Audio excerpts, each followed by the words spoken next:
The playoffs are here. How big of a threat are the Indianapolis Colts? How much pressure is on the Buffalo Bills?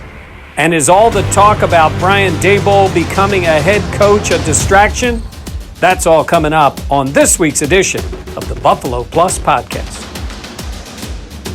Welcome into the Buffalo Plus Podcast presented by BuffaloPlus.com. Mike Catalana, Dan Fetes. I am Jenna, Cottrell. The week of the super wild card games. The Bills hosting the Colts on Saturday. Kickoff at 1 p.m. Let's get into it. The threat of this Colts team, like an Indy team coming in. They had to win to get into the playoffs. Obviously, they did that against Jacksonville. What do you make of this Indy team? They're very different than the Bills. They're not spectacular. Their offense is not dynamic. They are steady Eddie. They're like their coach. They do things well. They're fundamentally sound. They run the ball. Dan will love this offense. They have Philip Rivers, who, dadgummit, and he is who he is. But they are not like the Bills. They're more like the old Bills. They're more like the 17 or 19 Bills. They're not like this Bills team. This Bills team will just fly by you. But what the Colts can do is play smart, efficient football. So if the Bills decided for the first time in, 3 months to play dumb football, the Colts are the type of team that can take advantage of that because, you'll just look and say, well, they're still in the game. Yeah, it's interesting. We talked since probably, the third or fourth game that the Bills offense was welcomed into the 21st century. For however long the Bills offense had always been playing behind the times.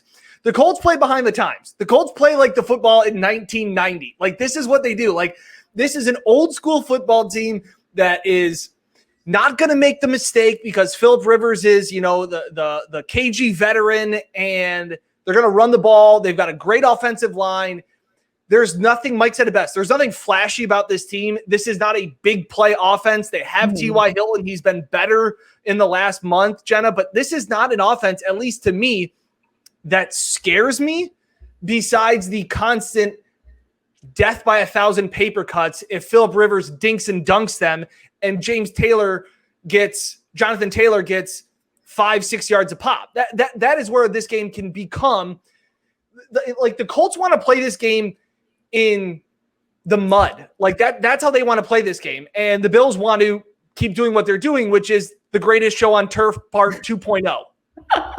Well, you talk about their death by paper cut type of method. And I think we saw that against Jacksonville in particular, like Jonathan Taylor having over 200 rushing yards, 2 touchdowns on the day. They have another talented young back as well.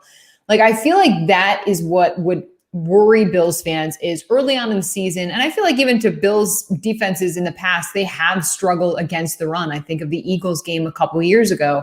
And I know that is something that might be lingering in Bills fans' minds because of the struggles we've seen, not as of right now, but in the past for the Bills. Yeah, I think you're right about that. But I would also say that a key for a team like the Colts, because, well, let's be honest, halftime is going to be a key, right? The Colts have been good in first halves, not so great in second halves. They've had to hold on. The Bills don't seem to trail at halftime at all. Like, they get off to great starts. It hasn't happened, Dan, I think, since Kansas City. Kansas City, they've led at halftime in 11 straight games. 11 straight games. So that's not a good formula for the Colts. The Bills get out. It's funny. On Sunday when they played Miami, it was like, the Bills have had a rough start. And Mitch Morrison, and we got punched in the mouth. Late first quarter, they score. Bang, bang, bang. Isaiah McKenzie goes crazy, and they got 28 points at the half. Like it was nothing. It scored 56. Yeah. So they do score. They score quickly. And if you're Indianapolis, we've talked about this before with other teams, but you better hold on to the ball. You better sustain drives. You better keep Josh Allen and the offense off the field. And then if there are those moments where, their offense is more dynamic than Miami's.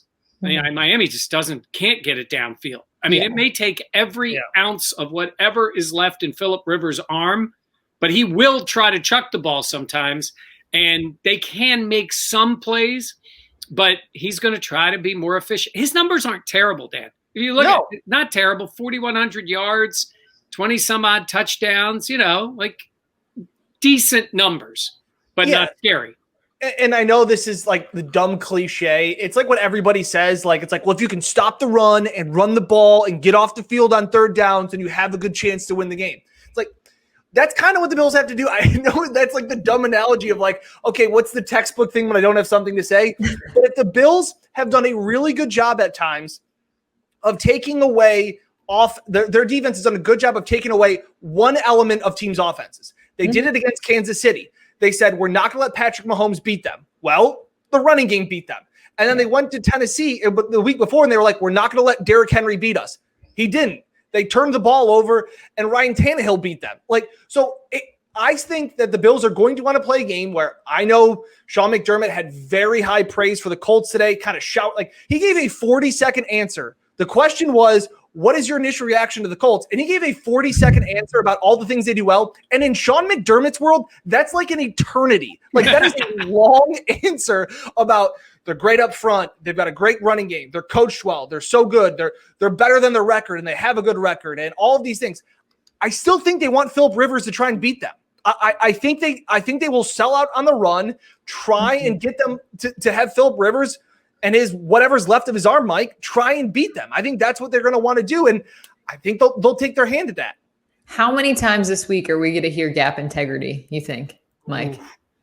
Yeah, I mean, I think that's important, because that's what's happened with the Bills. I think I'll use another cliche. I think the Bills' best defense is their offense. I just think nice. They're going to dial up the blitz. Nice, Mike. Nice. They just bludgeon people with their offense right now. Yeah. I mean, and if you do that, I'm sorry, if you're the Colts and it's 21-3 in the second quarter, it's over. You're done. Because this team, it'll be 42-14 by the time it's done. So that's what they've done. And somebody asked me today about, I was on one of the radio shows, and they said, well, what's been the moment? And they went through a few of them. And there were all moments with this team, right? And it was the Justin Zimmer with the fumble, which was huge, and then it was going to San Francisco and handling them, a team that was in the Super Bowl with their issues and handling them. And I was super impressed with what they did in Denver when they could have taken a step back and just blew them out. And then they just keep scoring more. So like at every step, it has gotten better. But what has been the reason it has been so spectacular is the offense just overwhelms the opponent. It's Kansas City Chiefs football. It is. Yeah. It's just in Bills uniforms. I mean, it is. Yeah. It's dynamic. It is quick strike. It is efficient. And so if you're the other team, what do they have to do? They got to keep Josh off the field. Yeah. Right. And it was funny because you talk about those moments, whether it was, I go back to the Miami game. I always go back to that Miami game where Fitzmagic comes in the fourth quarter and takes the lead. And the first time they get the ball after the kickoff, they go 40-plus yards to Diggs. Right. And Josh was a great ball. And then they scored a few plays later. And then after they get the 3 and out, Josh goes 50 yards to John Brown. Like, that was when I was like, oh, like this is Josh's team now. Like, again, we talked about where they were last year at week 17, kind of backing into the playoffs last year, losing 2 straight. Now, they didn't play for really anything in week 17 against the Jets. I understand that. But just the psychology of last year, Josh was the wild card. Josh was the unknown. Josh was the one that they thought was holding the team back and going, well, if Josh doesn't make mistakes in Houston, this defense is really good. And they're up 16-0 at halftime. And I'm walking in the locker room in Houston, Mike, going, there's no way Bill O'Brien is going to get 17 points out of this team. There's just no way with how good the defense was playing. And then Josh had his turnovers and things like that. We haven't seen that Josh. Josh is now going into this playoff game as an MVP candidate. Again, probably won't win it, but it's just the fact of that's the level that he's at. And he's, a guy, if you're not named, Aaron or Pat, he's probably the scariest quarterback that you want to face right now. Yeah. Well, right now he's right there with them. And all right, so I have a dad joke version of a line about Josh Allen going into the playoffs. Last year he was a question mark. This year he's an exclamation point. That is something. But it is funny because we all asked him about a year ago. He was a question mark. Yeah. I mean, he was. Now, he does have the only touchdown in Bills playoff history for Sean McDermott. Wow. Something. And it was a catch. Yeah, that's and John true. Brown's the only one to throw a touchdown. John Brown is the only one to throw it. Terod never threw one. Nate Peterman never threw one. Josh Allen didn't throw one in the last game. But when I say that about Allen, I mean, that's a big difference. I mean, when you step on the field and your quarterback is better than theirs, we talked about this coming into the year. But now we're talking about Phillip Rivers, a guy who's, been around and put up some big numbers and all those things. And there's no question Josh Allen's the better quarterback. And when you look through the whole conference right now, he's better than Ben Roethlisberger. He's better than Baker Mayfield. Ryan Tannehill has moments when he's pretty good, but Allen has had a better year than him. He's better than Lamar. It's only Mahomes that you would say they have the edge. It's close for those guys, but they have the edge. I think they have a substantial edge with Allen over Rivers, especially at this point of his career. Well, Josh talked about too post-game, like the night and day difference he feels from a year ago heading into the playoffs as opposed to now. And obviously that confidence is huge. His teammates, Dean Marlowe, saying after the game, he has 110% confidence in Josh, but also, this is the team that had 13 wins for the first time since 1991. This is a team that's been playing very well as of late. Now there's so much pressure on this team to perform and to start doing it. Oh no, because it doesn't matter. Like I was on radio earlier today and someone asked me, would it be a disappointment if the Bills lost to the Colts? And I said, yeah. Yeah, it would be 100%. Hold on, Jenna. Dan's going to disagree with us that there's pressure on the Bills. I can see it. I see him nodding. No, Mike. There is pressure. As I will say, there's still more pressure on the Ravens and Lamar Jackson get his first win. No, I don't agree with that at all. Okay, well, you're both wrong, so that's fine. That's cool. But it's the fact of you don't want this to keep going.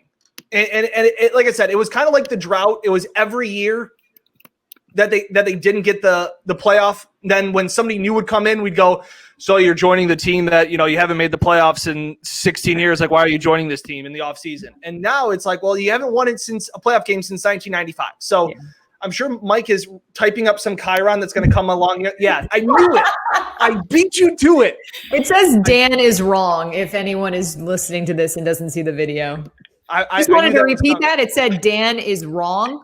But there is a sense that, yes, there is pressure because you don't want this to get to be, Andy Dalton, 0-4, winless in the postseason, Lamar Jackson, where he's, winless in the postseason. Again, this is, yes, but I remember being up there at training camp and being like, with Diggs and this team and going, man, like this is a team that they got to at least go to the AFC Championship almost. And we kind of thought at that time that was an over, wow, that was big expectations. Yes. Now it's one win isn't enough for this team. Dan, your point about the Ravens is a big picture one, and it's right because Lamar was an MVP. Mm-hmm. They were spectacular last year. They had their loss like this last year. Now, correct. They're down a little. They're going to be on the road. This specific Ravens team needs a win badly. Lamar needs one, but they're underdogs in their first game, and they're not expected to go this year. They got beat in the first game last year. So, yes, in the big picture, but for the 2020 season, there's more pressure on Josh Allen, Sean McDermott, and the Bills. 100%. No? You still don't agree with me? No, I see what you're saying. Big picture, there's more on the Ravens this year. Yes, because it would be a third time. Fair. Yes, but Josh Allen, that's why I say they're different players. But look at the year Lamar had last year. Mm-hmm. And then to go in the playoffs and lose again was really bad. The way they did, yes. And, I think they might win. The Ravens? I think the Ravens might win. That's against Tennessee. Pittsburgh. Tennessee. I'm sorry. Yeah. I think the Ravens may win. They're both going to run the ball a ton. Yes, Pittsburgh's playing the Browns. I'm sorry. I was going to say, no, you're right. I think the Bills fans would want the Steelers to win then because I would rather, if I were the Bills, I would rather see the Steelers than either the Titans or the Titans or the Ravens. Are we all in agreement on that? 100%. Yes, I'm with you on that. Because the Steelers, while it is still Ben Roethlisberger and it is still talented wide receivers, they are a one-dimensional team that has a quarterback that doesn't move, and the Bills will get after him, and they will score on Pittsburgh's defense. So here's my other point, and I know it seems like we're having a Ravens podcast in the middle of this podcast, but it's interesting where the Ravens offense always felt and still maybe does feel a little gimmicky. Like Lamar still feels a little bit gimmicky to me, where the Bills offense, like this seems sustainable. Right. Like I agree with you. Oh, yeah. Like this is something that the Bills next year will be competing for the number 1 seed. Now that's not to say there's not urgency or pressure or any of those things, but this just seems like, as we've talked about before, this, Mike, you said it best, I think 2 podcasts ago, this isn't the finish. This is the start of this Bills run. But yes, you're right. And you're right about the Ravens in terms of the type of team that week after week, year after year, much like when we look at the other teams, Green Bay, as long as Aaron Rodgers is there, they're playing a modern offense. I mean, they had to get McCarthy out of there, and they're even better at it. Rodgers is so good at it. And obviously Kansas City, right? They are playing that offense, and that's going to work. But in any given game, Baltimore's team, because of Lamar, if he can dominate a game by himself, it can happen. In a game, you struggle, you get against Lamar, and he can pick you apart in the middle a little bit. He's good to Andrews. He's good sometimes with Hollywood Brown, and he can do that. Pittsburgh, they are one-dimensional with a quarterback that can't move. Speaking of quarterbacks that can't move, the guy we're going to see Sunday, he ain't moving. Yeah. Yeah. What did you say, Dan, about Phillip Rivers yesterday? I said saying that Phillip Rivers is statuesque in the pocket is an insult to statues. They are more mobile than Phillip Rivers. Dadgummit. Dadgummit. By the way, it should have been a Dolphins playoff game against the Colts, and Fetes should have played because between the two of them, they have 16 children. Wow. That's a lot of kids. Yeah. They could play 7-on-7. I was just thinking that. I was like, wait a second. They got some. Yeah, but you are right. I mean, he is that kind of guy. Now, again, we haven't he gets rid of it. He gets rid of it quick. He does. Like again, that's where I go back to that death by 1,000 paper cuts. Like he can Tom Brady you a little bit and just dink and dunk, and then you kind of get lulled to sleep. They've had drives of 13, 14 plays. They'll go for it on 4th and short. Like Reich will do all of those things. He's an analytics guy. Mike, he was kind of like Peterson when Peterson was rolling. Like that. I think he was the force behind that. I remember a Colts game, his first year as head coach. They were playing against the Titans. Or was it the Texans? It was the one overtime of those game. Overtime game. Yeah, and went for it, didn't get it. He went for it on 4th down with like 16 seconds left in the game. Instead on their own like 30. On their own like 30. No, they were around midfield. He went for it. It was like 4th and 4. Went for it when they could have just basically punted it and they get the tie. He went for it. I think it was the Texans. They threw a pass, 1st down, or got enough yards, kicked the field goal, beat him. And he said afterward, we're playing to win in that circumstance. And the Colts then went on a winning streak. They won 5 or 6 games after that. We know him. You guys weren't around for any of that. But, when he was with the Bills, he was just that guy, Frank Reich. I mean, he was such a perfect backup quarterback for Jim Kelly. And I remember being at a Monday night game when the Rams came in. It was one of the first Monday night games the Bills had at home. The Rams were undefeated. And they were really good, and Frank had to play. And he lit up the Rams on a Monday night, and the Bills won. And it was like, I think at that moment, people realized this guy could play. But he was always smart, and he was the perfect guy to work with a guy like Jim. Because when Jim's there, it's all about Jim. And it really was. And he was great. And I think he learned a ton from Marv Levy, a ton from Ted Marchibroda, his coaches. And then got into coaching in the NFL. And I think at one point the Bills wanted to talk to him as a head coaching candidate. and he was with the Chargers. He was with Rivers with the Chargers and all as a coach. He's smart. He's smart. And I said the last 2 times they played in the playoffs, I don't think they were going against particularly smart head coaches because they went against Doug Marrone, fired, and they went against Bill O'Brien, fired. Frank Reich is smart. He's a smart coach, and the Bills respect him. There's no doubt. We'll finish I want to ask Mike one other quick question. What was the story of during the Super Bowl years of Frank and Jim always having coffee at the diner at the table, and they had to bring the table to Miami or wherever the Super Bowl was? Yeah, that might have been the Tampa Super Bowl. I think that was the first one. By the way, that's also funny that as the Bills have made this resurgence, the Super Bowl is in Tampa. By the way, it was at a different stadium than is there. The only stadium. So they did bring that table down because they had that. Oh, they had a bunch of things. Marv had this line, one more river to cross. And we did a whole story trying to find this river they needed to cross. By the way, there's not a lot of rivers in Tampa. But anyhow, okay, so I'm going to ask you guys, if you know, the Bills played in 4 stadiums for the Super Bowl. Only one of those stadiums remains. Oh, Dan knows it. Orange Bowl? No. I don't know. So the 4 cities they played were in Tampa. That stadium's torn down. They were in Atlanta. That stadium's torn down. And they were in Minneapolis. That stadium's torn down. Yeah. They played the Dallas Cowboys at the Rose Bowl in Pasadena. Oh. That's the only one that is left. How about that for Mike's trivia, old man trivia for tonight? You are so old. Tweet us if you guys, if anyone out there got the correct answer. We want to hear that because that's. Oh, I bet you DM Mike, he'll give out a gift card. Yeah, Mike will send you a gift card. Be sure to reach out to him. You. Man, you guys are giving away my money. I'm good at it.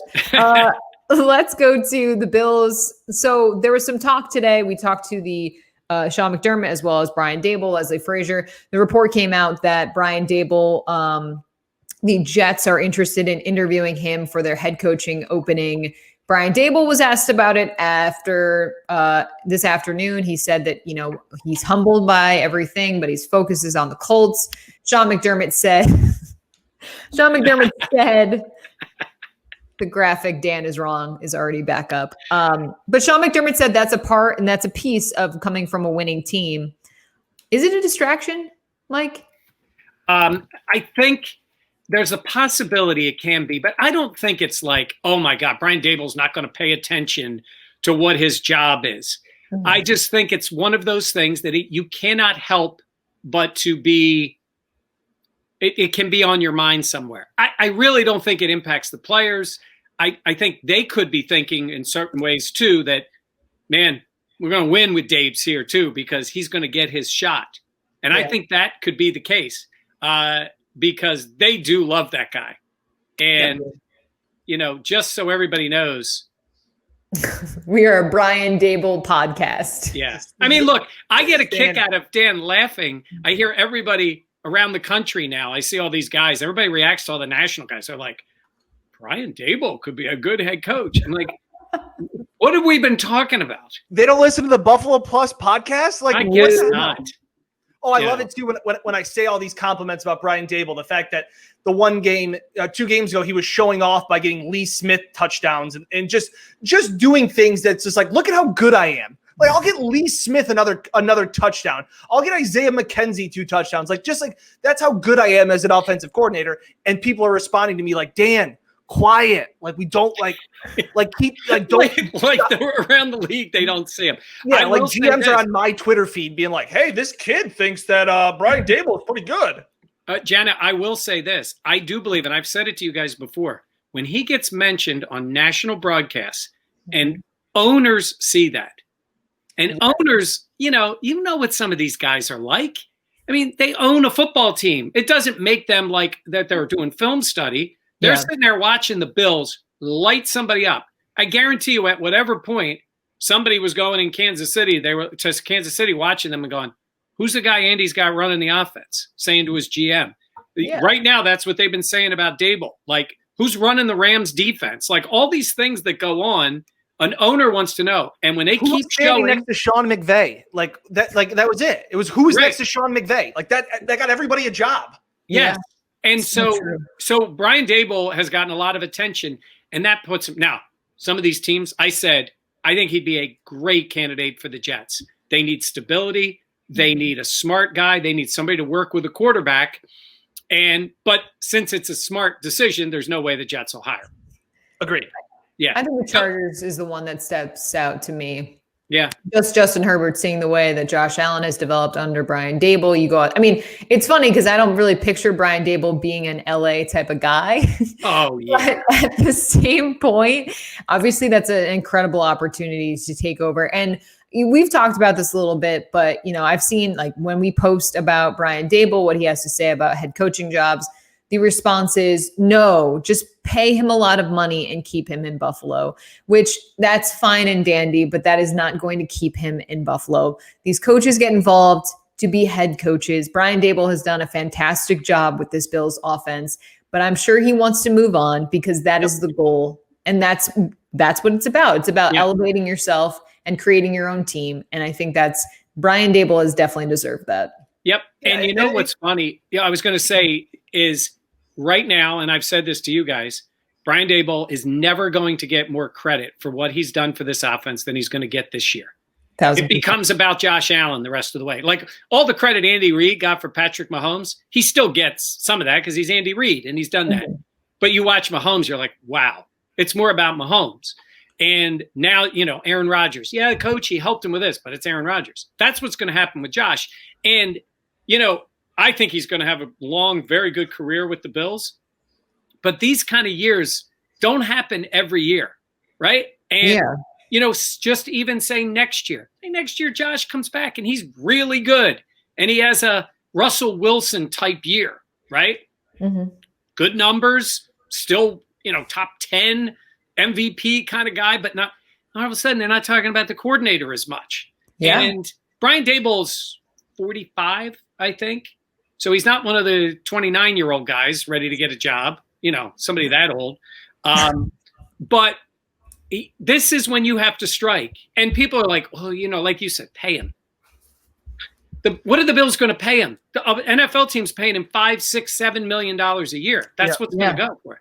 Hey, Mike, do you know he grew up in Western New York? Do you know that he's a Bills? Like he grew up a Bills fan.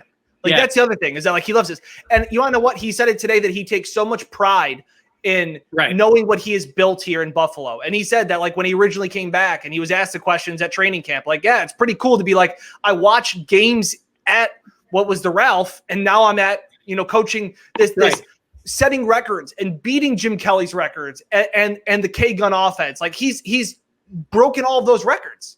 Yeah. And by the way, what team did he spend a large amount of his time with trying to beat the Bills twice a year? That'd be the Patriots. Yeah. Also, and he also was with the Dolphins.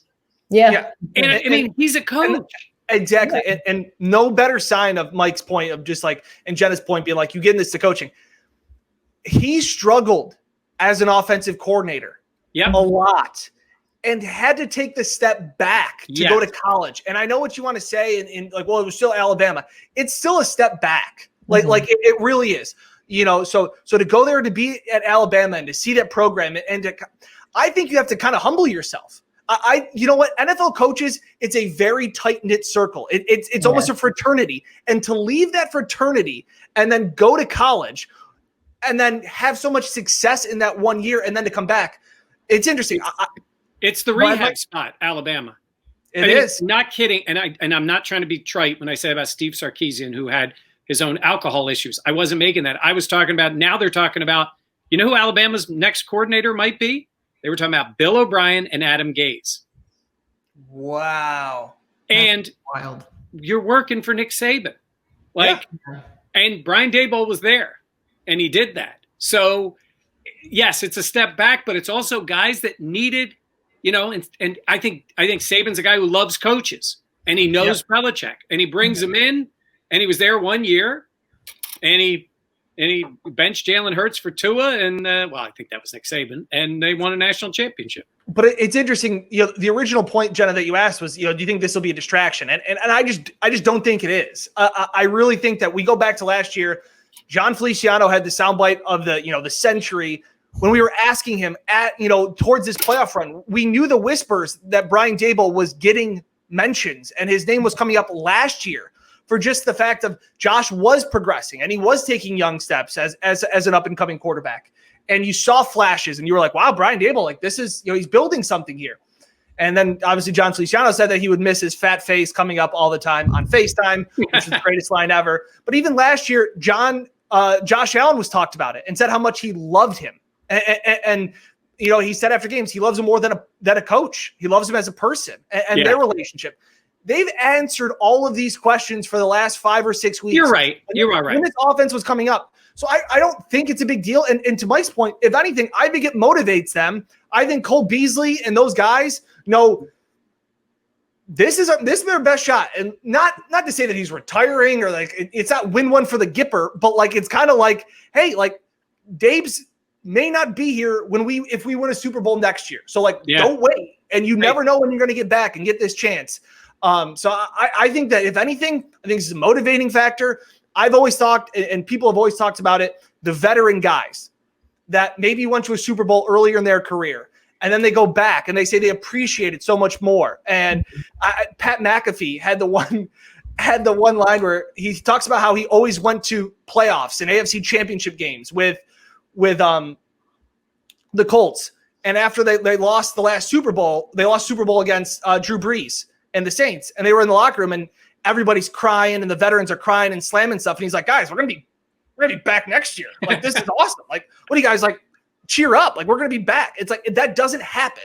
And you hope that Sean McDermott, who's been there to a Super Bowl and lost, understands, like, again, we're getting ahead of ourselves for the Super Bowl. We are getting ahead of ourselves. But like, just understanding, like, these seasons don't come along all the time. You don't stay this healthy every year. You don't avoid major injuries. You don't catch all these breaks. You don't give up 28 unanswered points against the Rams and then come back and win. Like, a lot of things have gone right. So I think that. And another spot, I think the Chargers is great. Jenna, Jags is a good spot too. You couldn't have made a better point. I just put up Dan is right. That this doesn't come along that often. And yes, I think this team can compete every year. I think they're going to be that kind of team. New England is an aberration to everything we've seen in the NFL. As much 49ers. And that doesn't mean they won't be back next year. They get some things fixed. They have a good coaching staff. They got all those things. But they got hit with injuries and another team pops up. And we say this about Miami, but we don't know what Miami's going to be next year. Miami could be this year's version of the Bills next year. Like, you don't know. They got draft picks. They got the third pick in the draft. Like, they could be really good. So take advantage while you're there. Take advantage and go win. And by the way, you said it, Dan.